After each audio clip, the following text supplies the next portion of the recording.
మే 9 అంటే iconic day అది. అవును. జగదేకవీరుడు అతిలోక సుందరి రిలీజ్ అయిన రోజు మళ్ళీ దాన్ని రిలీజ్ చేస్తున్నారు. అవును. ఆ సినిమాతో మీకున్న ఎక్స్పీరియన్స్? నేను చిన్నప్పుడు అండి బాగా గుర్తు ఆ సినిమాకి. ఆ సినిమా ఉంగరం ఒకటే ఆయన తెచ్చేసి పవర్స్ వస్తాయి. ఆంగ్లికం తెచ్చేసిన తర్వాత పవర్స్ వస్తాయి. ఆవిడ పైనుంచి కిందకు వస్తుంది.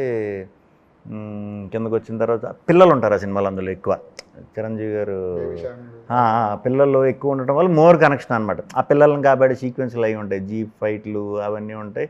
ఆ లొకేషన్లు అన్నీ కూడా అప్పుడు ఊటీ అనుకుంటుంది. ఫ్రెష్గా ఉండేది. ఆయన గెటప్ ఒక ఇది పెట్టుకొని కుక్కను చూపించి ఇలా అన్నప్పుడు అది వచ్చి ఇలా దండం పెట్టడం, ఎప్పుడో చిన్నప్పుడు చూసిన సినిమాయే, బట్ అది క్లాసిక్ అండి అది. మళ్ళీ దాంట్లో కూడా మళ్ళీ కమర్షియల్ యాంగిల్, విలన్లు ఉంటారు, వాళ్ళ దగ్గరికి వెళ్ళిపోయే ప్రమాదం ఉంటుంది, ఫైట్లు ఉంటాయి, ఇదే అని తెలిసిపోతుంది.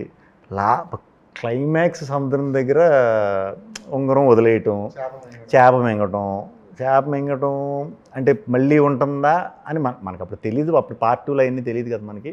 ఉంటుందేమో అన్నట్టు అనిపిస్తుంది మనకి.